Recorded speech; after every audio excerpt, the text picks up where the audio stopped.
오늘 함께 나눌 하나님의 말씀은 요한계시록 12장 말씀입니다.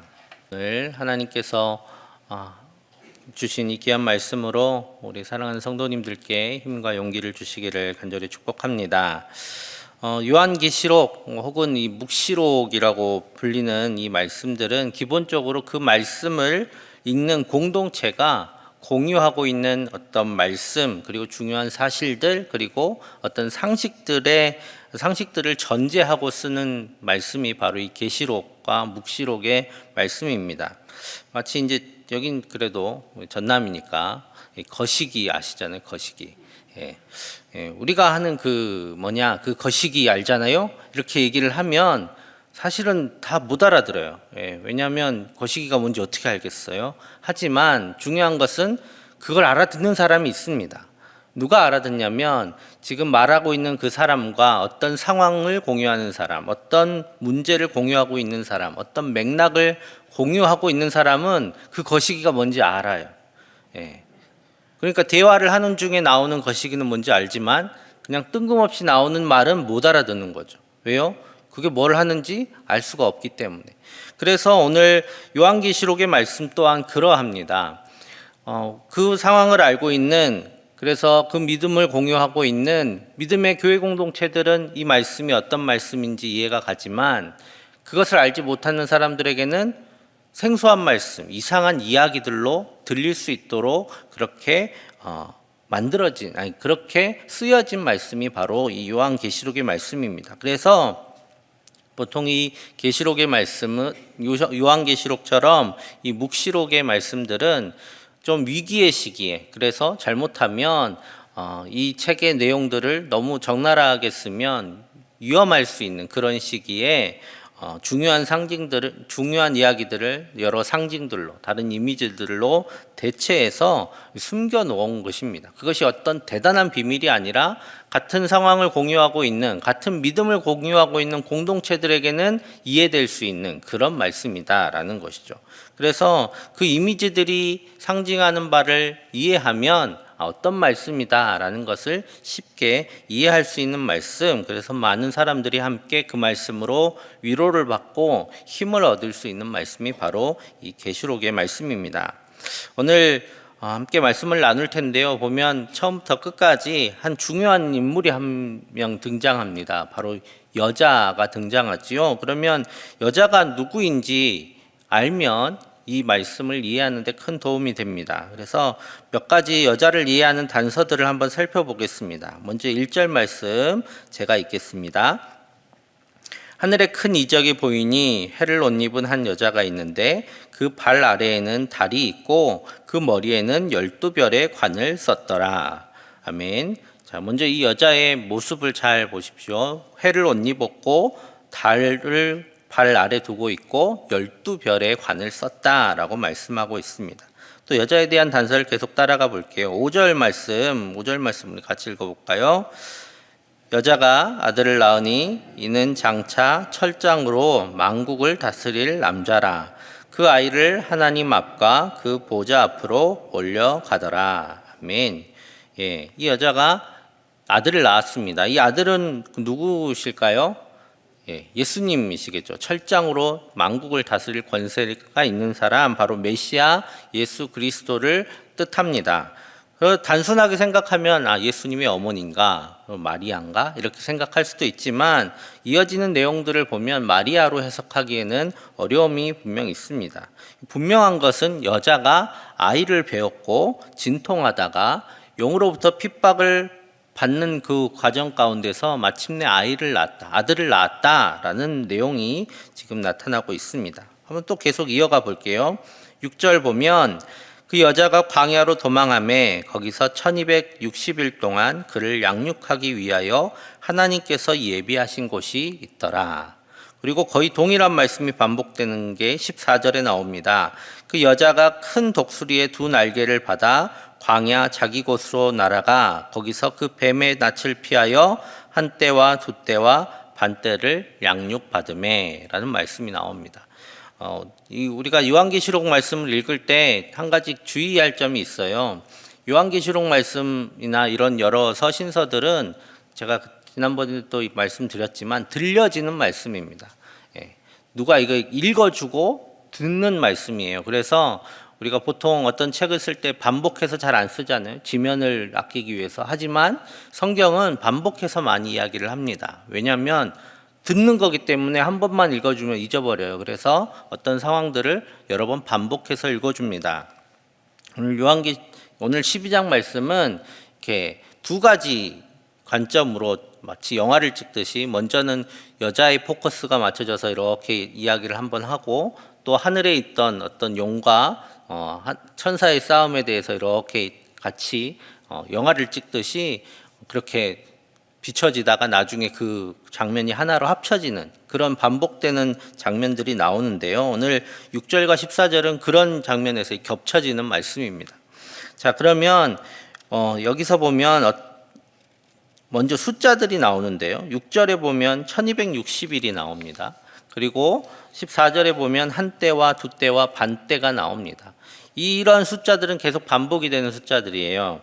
먼저 1260일은 유대력이 쓰는 음력으로 1년이 며칠이죠? 음력으로 1년이 360일입니다. 우리가 태양력으로는 양력으로는 365일이지만 음력으로는 360일을 쓰는데 1260일은 음력으로 치면 3년 반입니다. 정확하게 3년 반을 뜻하고요. 한때와 두때와 반때도 3년 반을 의미합니다. 이 3.5라는 숫자가 계속 나와요. 시간에 관련해서. 그리고 11장에 보면 사흘 반이 나옵니다. 증인이 죽어 있던 시간들이 사흘 반이에요. 그래서 이 3.5라는 시간들이 계속 나오는데 이것은 무엇을 의미하냐면 유대인들이 생각하는 완전수가 7이잖아요. 7의 반에 해당하는 때이 있다라는 것입니다. 그러니까 3년 반 동안 양육을 받았다, 피했다, 핍박을 피해서 숨겨졌다라는 그런 의미들은 이 시기가 영원하거나 또 이 뱀의 핍박이 완전하거나 영원하지 않을 것이다 라는 겁니다. 일시적인 때고 또 하나님께서 이 때가 지나면 다시 승리케 하실 때가 올 거다라고 말씀하고 계시는 거죠. 그래서 오늘 하나님의 역전의 시간들이 지금 이 여자에게 다가오고 있음을 지금 말씀해 주고 계십니다. 자, 그렇다면 이 여자가 무엇을 의미하는지 이제 알아봐야 되겠죠. 먼저 해를 옷 입었고 달을 발 아래 두었다. 그리고 12별에 관을 썼다라는 말씀은 먼저 이 존재가 어떤 지상에 있는 어떤 특정한 존재를 뜻하는 게 아니고 천상의 존재, 어떤 존귀한 존재 그런 것들을 의미한다라고 이해할 수 있습니다. 자, 그러면 여기서 중요한 단서가 하나 나오는데요. 바로 12개의 별에서 나오는 12이라는 숫자입니다. 요한계시록에서 중요한 숫자 중에 하나가 이 12이라는 숫자인데요. 12은 두 가지 의미가 있습니다. 먼저는 12지파를 의미할 때도 있고요. 또 12제자 공동체로 이게 상징되는 교회 공동체를 의미할 때가 있습니다. 자, 그러면 이 둘 중에 어떤 것을 의미하는 것일까? 조금 더 생각을 해보겠습니다. 또 다른 단서들, 여러분 해, 달, 별, 해달별이 나오는 장면이 하나 있어요. 어떤 장면이 있을까요? 네, 바로 요셉의 꿈에 대한 말씀이 나옵니다. 그래서 창세기 37장 9절에 보면 요셉이 다시 꿈을 꾸고 그의 형들에게 말하여 이르되 내가 또 꿈을 꾼즉 해와 달과 11별이 내게 절하더이다 하니라. 아멘. 여기 나와 있던 모든 상징물들이 다 나오죠. 그리고 지금 11별이 요셉에게 절을 했는데 요셉도 생각해 보면 그 별들 중에 하나잖아요. 그러니까 12개의 별을 의미합니다. 그래서 이 모든 것들을 정리해서 보면 어떤 이스라엘 공동체, 바로 하나님의 백성을 의미하는데 단순히 혈통적인 이스라엘들을 의미하는 게 아니라 하나님께서 하나님을 온전히 섬기던 하나님의 백성, 참된 하나님의 백성들을 지칭하는 것이 바로 이 여자의 존재다라고 생각할 수 있습니다. 그래서 예수님께서 바로 이스라엘 백성 가운데에서 태어나셨기 때문에 오늘 여자가 아이를 낳았다라는 의미는 이스라엘 백성 가운데서 예수님께서 태어나셨다라는 것을 의미합니다. 그리고 그 예수님의 태어나심이 그냥 어떤 혈통적인 이스라엘에서 태어나신 것뿐만 아니라 바로 참된 하나님의 백성들이 바라고 또 바랬던 그 메시아께서 이 땅 가운데 태어나셨음을 의미하는 것입니다. 바로 그리고 이러한 이스라엘 공동체가 이제는 무엇으로 대체되냐면 바로 핍박받고 있는 교회 공동체로 대체됩니다. 바로 영적인 이스라엘이 혈통적인 이스라엘에서 이제 교회 공동체, 예수님을 믿는 성도들의 공동체로 이제 이어져 가는 것임을 오늘 말씀으로 나타내 보이고 계신 것이죠. 바로 교회가 이제 이 여자가 되는 겁니다. 이 여자는 지금 핍박받고 있잖아요. 광야로 쫓겨났습니다. 바로 뱀의 공격으로 인해서 핍박으로 인해서 광야로 쫓겨났지만 오늘 하나님께서 광야로 쫓겨났던 그들을 돌보실 자리들을 마련해 두셨다라고 말씀하고 계세요.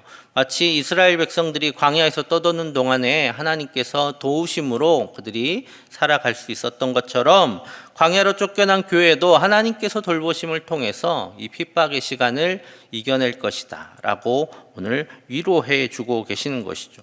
그래서 오늘 사도 요한을 통해서 예수님께서 말씀하고 계십니다. 하나님의 백성을 하나님께서 끝까지 돌보시고 마침내 승리의 날을 주실 것이다 라고 오늘 교회를 위로하고 계십니다. 오늘 또 여자의 대적자가 나와요. 대적자가 나오는데 9절 말씀 우리 같이 읽어보겠습니다. 큰 용이 내쫓기니 옛뱀 곧 마귀라고도 하고 사탄이라고도 하며 온 천하를 꿰는 자라. 그가 땅으로 내쫓기니 그의 사자들도 그와 함께 내쫓기니라. 아멘. 오늘 7절부터는 잠시 동안 천상에 있던 어떤 한 전쟁에 대해서 이야기가 나옵니다. 7절에 보면 미가엘과 용의 싸움이 나오죠. 이걸 그냥 미가엘이란 천사랑 용이 싸웠나 보다 이렇게 이해해버리면 좀 잘못된 이해가 될 수 있어요. 오늘 보면 여자가 있었고 그 여자를 계속 용이 핍박하는 장면들이 12장 상반절에서 나오는데요.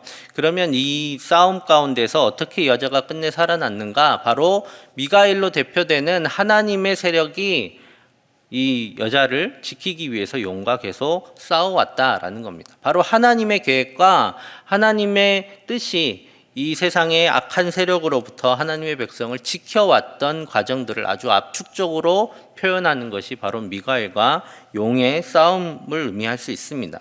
그리고 이 싸움에서 끝내 하나님께서는 이 땅을 이 어둠의 세력에게 내려놓지 않으시고 자기의 뜻을 이 땅에 이루어 가고 계십니다. 그래서 그리고 예수님을 통해서 마침내 이 용이 쫓겨나게 됩니다. 오늘 이 전쟁의 종지부가 이미 찍혔다라는 겁니다. 지금 이 싸움이 계속되고 있는 것이 아니라 천상에서 지금 용과 이 사탄으로 대변되는 용과의 싸움이 계속되고 있는 것이 아니라 이미 하늘에서는 이 전쟁이 끝났다라고 오늘 말씀하고 계시는 거죠. 그래서 오늘 10절 말씀 우리 같이 읽어보겠습니다. 내가 또 들으니 하늘에 큰 음성이 있어 이르되 능력과 나라와 또 그의 그리스도의 권세가 나타났으니 우리 형제들을 참소하던 자 곧 우리 하나님 앞에서 밤낮 참소하던 자가 쫓겨났고 아멘. 바로 예수님의 권세로 인해서 이 사탄은 더 이상 공중의 권세, 바로 이 세상을 다스릴 그 권세를 끝내 얻지 못하고 이 땅으로 쫓겨났다라는 겁니다. 이 전쟁은 끝났다라고 오늘 선언하고 있는 것입니다. 이 선언 어디서 많이 들어보신 것 같죠? 바로 누가복음에서 예수님께서 하신 말씀과 거의 동일합니다. 누가복음 10장 18절에서 예수께서 이르시되 사탄이 하늘로부터 번개같이 떨어지는 것을 내가 보았노라. 아멘. 바로 이 전쟁은 끝났다라는 겁니다. 여러분, 이 전쟁이 끝났다. 하나님께서 승리하셨다. 주님께서 이기셨다라는 이 선언이 어떤 의미인가? 그냥 하늘에서 전쟁이 있었는데 끝났나 보다. 이게 아니라 지금 이 땅에서 살고 있는 성도들에게 있어서 지금 우리가 싸우고 있는 의미가 있는가? 우리가 지금 이 핍박 속에서 견뎌야 될 이유가 있는가? 라는 그 질문 앞에 맞다. 우리가 이미 이겼다라고 말씀하고 계시는 거죠. 사탄이 아무리 강해 보여도 이미 그는 패배했습니다. 그의 패배는 이미 정해져 있습니다. 그는 지금 져서 도망치고 있는 과정입니다. 바로 주님께서 승리하셨습니다. 바로 이 주님의 승리가 성도의 소망이 되고 위로가 되고 이 모든 인내의 근거가 되는 것입니다. 하지만 그렇다고 해서 모든 전쟁이 끝났느냐? 그건 아니다라는 것이죠. 여러분, 독일 이제 2차 대전 때 독일이 이제 전쟁을 하다가 독일이 온 유럽을 다 이렇게 점령을 하고 있었는데 그 독일이 진 때가 있어요. 언제 졌냐면 연합군이 노르망디에 상륙을 했습니다. 바로 그 땅에 유럽 땅에 연합군이 딱 들어왔어요. 그 순간에 이미 독일은 졌어요. 이미 독일은 졌습니다. 하지만 그 순간에 전쟁이 끝난 건 아니에요. 여전히 전투는 계속되지만 전쟁은 이미 승패가 정해졌다라는 겁니다. 그런 것처럼 이 사탄이 이 땅으로 쫓겨났지만 그래서 그는 패배했고 완전한 패배를 눈앞에 두고 있지만 그 땅의 싸움은 아직 남아있다라는 겁니다. 그래서 오늘 이렇게 말씀합니다. 12절에 제가 읽겠습니다. 그러므로 하늘과 그 가운데 거하는 자들은 즐거워하라. 그러나 땅과 바다는 화 있을진저 이는 마귀가 자기의 때가 얼마 남지 않은 줄을 알므로 크게 분내어 너희에게 내려갔음이라 하더라. 아멘. 지금 아직 땅과 바다 가운데 살고 있는 이 성도들은 이 분낸 마귀의 이 분을 감당해야 되는 상황에 놓여 있다라는 겁니다. 마귀는 지금 이 땅에서 이제 남은 성도들을 핍박하면서 여전히 승리를 꿈꾸고 있습니다. 오늘 마지막 절은 그래서 그 전쟁 한가운데 지금 우리가 서 있음을 나타내 보여줍니다. 우리 17절 말씀 같이 읽겠습니다. 용이 여자에게 분노하여 돌아가서 그 여자의 남은 자손 곧 하나님의 계명을 지키며 예수의 증거를 가진 자들과 더불어 싸우려고 바다 모래 위에 서 있더라. 아멘. 이제 여자로 상징되는 이 하나님의 백성들, 특히 이 땅에서 살아가고 있는 예수님을 믿는 성도들은 필연적으로 용과의 이 사탄과의 싸움을 감당해야 합니다. 하지만 분명한 것은 이미 사탄은 패배했습니다. 그의 지금 이 핍박과 이 고난당하는 이 모든 삶은 용의 분냄에 불과합니다. 이제 그럼에도 불구하고 우리는 그것을 감당해야 하지만 이미 우리는 승리했다라는 이 소망이 우리 가운데 있습니다. 하나님께서 우리와 함께 하시기 때문에 비록 쫓겨났고 그래서 피폐한 삶을 살고 있는 성도들이지만 우리는 승리할 것이다. 우린 이미 승리했다라는 이 소망을 가지고 끝내 이 싸움을 이겨나갔습니다. 이 믿음이 믿음의 선배들이 핍박 속에서도 순교로 믿음을 지켜낼 수 있는 힘이었고 또 지금을 사는 우리가 세상의 유혹 속에서 이 믿음을 지키며 살아가는 소망이 됩니다. 핍박 속에 살던 성도들을 위로하신 주님의 음성이 오늘을 살아가고 있는 우리에게도 동일하게 생생하게 들려지고 있습니다. 하나님의 도우심으로 성도는 승리하리라. 아멘. 이 말씀이 바로 우리 가운데 있는 하나님의 큰 위로와 힘이 되는 말씀입니다. 요한계시록은 어떤 미래에 있을 어떤 일들에 대한 말씀들을 적고 있는 것이 아닙니다. 바로 지금 핍박받고 있는 성도들을 향한 하나님의 큰 위로의 말씀이 요한계시록 말씀입니다. 그래서 계시록을 읽으실 때 덜덜 떠실 필요가 없어요. 하나님께서 지금 우리를 위로하고 계시는 겁니다. 하나님께서 우리 앞에 닥쳐 있는 모든 핍박과 어려움을 이겨내게 하시고 또 그것들을 제하여 주실 것이고 끝내 심판하실 것이라는 큰 위로의 말씀이 바로 요한계시록 말씀입니다. 오늘 그 주님께서 우리를 위로하시고 또 이 싸움에서 끝까지 이겨내라고 우리를 격려하고 계십니다. 오늘 이 말씀으로 위로받으시고 또 이 한 주의 삶 가운데서 이 사탄의 유혹과 사탄의 공격으로부터 승리하시는 모든 성도님들 다 되시기를 간절히 축복합니다. 함께 기도하겠습니다. 함께 기도하실 때 하나님 이 땅에서 우리가 감당해야 될 싸움들을 우리가 피하지 말고 끝까지 싸워가게 하여 주시고 또 주님께서 주신 이 귀한 말씀을 통하여 믿음으로 승리케 하여 주옵소서. 그리고 지금 우리 가운데 있는 많은 환우들이 있습니다. 이 환우들을 주님께서 회복시켜 주시고 또 코로나가 더 이상 확산되지 않아서 마음껏 예배할 수 있도록 주님 모든 상황들을 허락하여 주옵소서. 우리 함께 기도하겠습니다. 사랑의 아버지 하나님 감사합니다. 하나님께서 우리 가운데 함께 하시고 좋은 귀한 은혜를 허락하여 주시니 감사합니다. 하나님, 하나님께서 주신 귀한 말씀으로 우리가 위로받고 힘을 얻기를 간절히 소망합니다. 하나님, 우리가 여전히 이 땅에서 세상의 유혹과 싸움을 싸워가고 있습니다. 잘못된 세상의 소식들과 싸워가고 있습니다. 아버지 하나님, 우리를 불쌍히 여겨주셔서 우리에게 하나님의 말씀을 주시고 또 그 말씀으로 우리에게 힘을 더하여 주시고 또 이 싸움을 이겨나갈 수 있는 주님 귀한 믿음이 우리 가운데 굳건히 서게 하여 주시옵소서. 하나님, 이 싸움을 피하지 않게 하여 주시옵소서. 이 싸움이 지지 않게 하여 주시옵소서. 하나님, 우리가 능히 하나님의 말씀으로 이겨나가며 하루하루 주님의 백성으로 살아가는 우리가 될 수 있도록 주님 우리 함께 하여 주시고 힘을 더하여 주시옵소서. 주님 승리할 수 있도록 주님께서 함께 하여 주시기를 간절히 원합니다. 주님, 많은 환우들이 우리 가운데 있습니다. 주님, 경주에 고통당하는 환우들 주님 불쌍히 여겨주시고 찾아가 만져주시오며 주님의 기로한 이름으로 주님 다시 일으켜 세워주옵소서. 주님, 능히 주님께서 치료하여 주셔서 모든 귀한 자녀들이 하나님의 힘으로 일어나 또 하나님과 함께 교제하며 하나님 앞에 예배하는 그날이 속할 수 있도록 주님 귀한 하나들을 주님 돌보시고 위로하시고 또 회복시켜 주옵소서. 하나님, 코로나 시대가 또 확산되고 있습니다. 주님의 모든 것들 주님의 계획 가운데 있습니다. 주님 함께 하셔서 주님 모든 아픈 질병이 더 이상 확산되지 않도록 도와주시고 마음껏 주님 앞에 예배하며 찬양하는 그날이 주님 속해 올 수 있도록 주님 인도하여 주시옵소서. 이것들이 더 이상 막히지 않도록 주님 도와주시고 주님께서 함께하여 주시옵소서. 오늘 하루의 삶과 이 한 주의 삶을 주님께 올려드리오니 주님 힘주시고 주님 능력 주시고 또 승리케 하여 주시옵소서.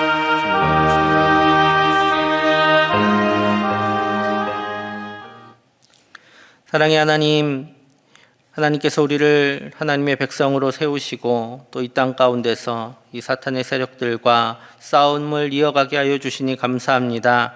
우리의 싸움은 이기거나 질 그런 싸움이 아니라 이미 하나님께서 승리하신 싸움이며 또 그 싸움 가운데 우리가 있음을 기억하게 하시고 이 소망으로 끝까지 이겨낼 수 있는 우리 모두 되게 하여 주시옵소서.